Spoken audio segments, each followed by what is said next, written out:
Hi, I'm Lisa. And I'm Jonathan. And we're Creative for Learning.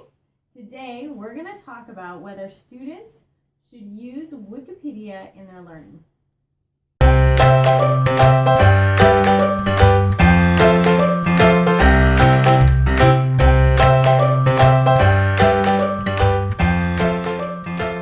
Just Google teachers plus Wikipedia, and you'll find plenty of comical graphs showing how much teachers hate Wikipedia more than bad behavior, sloppy writing, spelling errors, Cheating, late work, tardiness, people who don't try. people who don't try. I love that that's on them. Ask teachers and you'll hear reasons like it's unreliable and anybody can edit it. Ask students and they'll say teachers don't like Wikipedia because it makes their work too easy, or the students' work too easy. So should teachers hate Wikipedia, and should students be allowed to use it, or both, or neither? Let's dive in and talk about this juicy controversy. Wikipedia was founded in January of 2001 with the vision of being a completely crowd-created collaborative encyclopedia. In its first 15 years of existence, it has become the largest encyclopedia in world history, currently home to over 16 million articles in many languages. Currently the 6th most trafficked website on the internet, is one of the most successful crowdsourcing projects in history. It has put many of the longtime encyclopedias out of business or sent them just online, and has changed the world of learning. I don't think the question is whether Wikipedia is large and making an impact. If it wasn't, it wouldn't be so scary, right? It's whether students should use it. So let's tackle the big reasons teachers give. Number 1, it's unreliable. The claim is that while Wikipedia has good information on it, there is lots of incorrect info too, which is true. You can even see there's a link below about the list of Wikipedia hoaxes that have been on for like 11 years. Lots of them. That got deleted. So they've been found. Some of them were on there for like a whole decade, and so that's totally true. So let's start there. It's also no different than the alternative.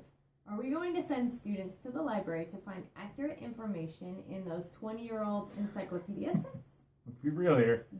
Even encyclopedia sets that are like 5 years old. Yeah. Anyways. Does our school have a paid subscription to a formal encyclopedia like Britannica?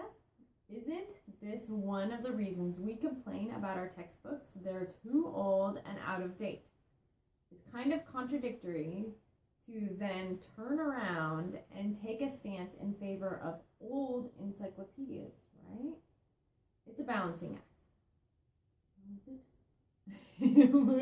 Would we rather have students using a 20-year-old inaccurate encyclopedia or an up-to-date inaccurate one? We've got to remember the role of encyclopedias in research. They are a starting point. They are tertiary research. Whether using Britannica or Wikipedia or anything else, students are only supposed to start with them to know what to research further. And if that's the role, then shouldn't we use the one that has the most current research and by far the most research? I mean, what other encyclopedia has like POGs and like what other ones? It's probably what's dabbing. That's on Wikipedia. Lady Gaga is on. I mean, like think about all of the old encyclopedias and the topics they don't even have, and Wikipedia has all of them. Some other examples about it being current research. At my last school, I had a comical feud going on with a couple of teachers about Wikipedia, especially those science teachers. Jonathan likes to be controversial. Sure, you can call it that, but not really. So during their research projects on diseases, I threw the gauntlet down. I found out one of their diseases from their list. I asked one of my students, and I decided to compare the research. My school library had 2 encyclopedia sets. I found the disease in each one. Both had the same common info. It was like half of a page on each. Each one had half a page. And the same 2 bibliography sources. On Wikipedia, I found a lot more information, like pages more. I printed them out and highlighted all the information that was in the print encyclopedias and showed that it was all in the Wikipedia source too. But then I also found 67 links to academic research articles at the bottom of the Wikipedia article. Many were recent, even in the past couple weeks, and the 2 from the other encyclopedias were also in the list. So Wikipedia had everything the others did, plus 65 more academic links. Boom! When our daughter was born, she was diagnosed with a metabolic disorder that we had never heard anything about. You ready for it? Carnitine palmitoyltransferase 2 deficiency, or CPT2. There were only a few doctors in the U.S. who specialized in it, and one was in our Kaiser network. Besides talking with the doctor and just doctors, Wikipedia was an amazing resource. 7 pages of scientific information with genetic graphs and 20 scientific study articles for us to start our research. No book in the world or encyclopedia anywhere would have had the information we needed. So, is Wikipedia unreliable? Verdict? Not any more than any other encyclopedia. Topic number 2, anybody can edit it. This is also true. You can read more. The BBC talked about it, and so many people. It's even in Wikipedia's articles of faith. Like, anybody can edit it. Just before filming this, I made an edit to the page on student. It's still there. You can go check it out. There's a link down below. Be edited. It shouldn't be. It's a good edit that should probably stay included. Go read it. Yeah. Many years ago, I made an edit to the page for a town called Ferndale, California, because my grandma was a local painter and she sold her paintings in that town. That edit was up for about a week, then it was removed probably because it broke the self-promotion rule. Though instead of this whole thing being viewed as a negative, that anybody can change it, Wikipedia holds that as its cornerstone value. This is what makes it so amazing. This is why it became a thing and invented itself so that anybody could edit it. Instead of being limited to a few paid geek researchers whose research is out of date the moment they send it to their publishing editors for review, Wikipedia relies on a multitude of free geek editors who are avid about informational accuracy. Let's be honest, if you volunteer your time as a Wikipedia curator of any info area, then you care deeply and probably know your stuff. Sure, there are the occasional vandalizer adults or punk kids, and at any random moment in time, you could access a page that has just been defaced. But let me quote Wikipedia here. Giddy up. Wikipedia's primary editorial control that ensures the bulk of its quality is simply the sheer volume of well-intentioned editors who regularly and constantly watch over its articles. At any given time, a large number of the thousands of active Wikipedians will be using, checking, or editing the articles held. Each of these has their own watch list, a special page that lists changes to the articles they have worked on or otherwise choosing to watch. Hundreds of Wikipedians use automated software tools described down in the article to watch edits en masse. On average, only a few minutes lie between a blatantly bad or harmful edit and some editor noticing and acting upon it. Repeated edits tend to lead rapidly to escalation of the process, further safeguards and actions, and the involvement of others, including possible use of administrator powers or dispute resolution, depending on the situation. I read other parts, they track your IP address and they can tell, and sure, other people do all kinds of things to try. That's what happens when something is so powerful and free, is there's going to be goofballs. But by and large, hugely, they are positive changes. The reality is that the Wikipedia leaders care deeply about the accuracy of the information found there, and so do all the volunteer geeks who curate their info kingdoms, and I believe they donate. There's lots of people that donate money. We donated last year. Yep, we use it, so we paid for it. So there's a Wikipedia editorial oversight and control article that you can see. Yeah, the thing is, Wikipedia is so open and honest about this. They understand that this is one thing that some people care about, and so they have their own pages talking about it. There's no secret here. The big question is, should students be allowed to use it? Let's start with what they should not do.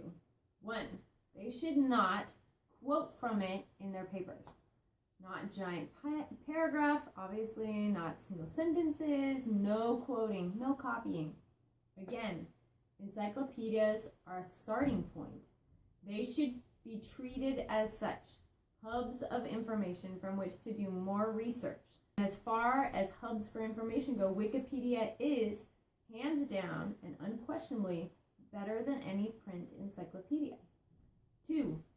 Use it in their works cited or bibliographies. Don't do that because they shouldn't be quoting from it in their paper. Which is the only reason you need to Put it Yeah, in okay. there.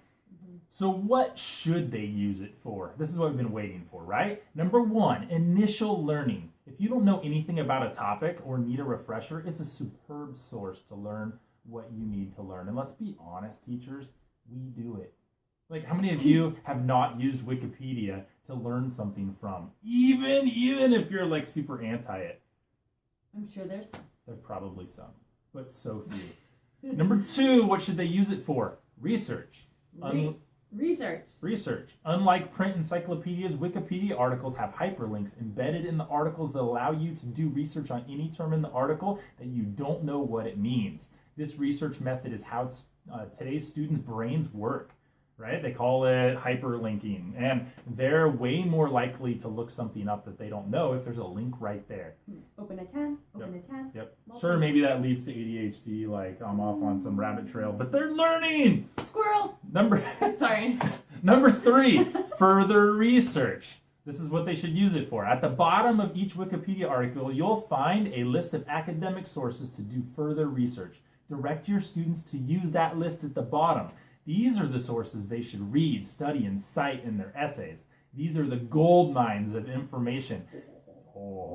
And other people collected them all in one spot for you. It's amazing. I've never heard of a teacher give any reason why a student shouldn't use that list at the bottom. So, should students be allowed to use Wikipedia? Verdict? We think so. Absolutely. But only if these things happen first. You stop being a fuddy-duddy for a long time. Sorry, we said it. We totally said it. Number 1, don't be a stop fuddy-duddy. being a fuddy-duddy. For a long time, common teacher opinion has been to shun and ban Wikipedia, and your feelings are very wrapped up in this. 2. Some pride, maybe. Yeah. 2. You got to do this first. Train your students how to use it. No wonder our students have been using it incorrectly. We've refused to train them. As with any powerful tool, users should be trained. So train them. Stop being afraid of it and teach them how to use it. Teach them where it fits within the process of researching and learning. Include it in your discussions about how to find reputable sources online that you can trust. Isn't that a standard? It is a standard. There you go. Boom. And we've been avoiding that standard when it comes to Wikipedia, or just teaching it incorrectly. There could be some awesome people out there that have been using it. And I hope they are. They Comment are below and awesome. share us how out. you do it. Yep. Number 3, do this before. Number 3, inform them of the consequences for incorrect use of the site in their essays, like plagiarism. Yep. Or just putting it down there and like you can't do that. You can't do that. And the 4th thing you should do. Protect your reputation. I say that kind of tongue-in-cheek, but we wouldn't say this out loud, but for those of us who have been very vocal against Wikipedia, we probably need a game plan to save face. How do you shift over to using Wikipedia in front of your students if you've been against it for so long? It's easy. You ready? You admit you were wrong. Boom. Like any good learner, you did some more research into it, and you've learned some things you didn't know before, and now you're going to teach them how to use it the right way. Ta-da! It's an example of growth mindset. Yes, totally. And then they'll trust you. The thing is, they don't trust your opinion right now because they know Wikipedia is awesome, and you're saying it's not. And they just don't trust us. So this is a way to earn back the credibility and equip them with a super, super, super powerful tool. I may dare say one of the most powerful educational tools in the history of learning. The conversation of the day. What other drawbacks do you see to teaching students to use Wikipedia? Share those down below. We'd love to hear them, and then we'll comment back. I'm sure there are other ones. I looked on the internet, though, and those were the only 2 I could find over and over and over and over. So share them with us. We'd love to continue this conversation. Thanks for being here. Oh, subscribe, share this with other teachers who need some challenge in their lives. And we just want to grow this community and keep impacting classrooms everywhere if we could. So go and be awesome.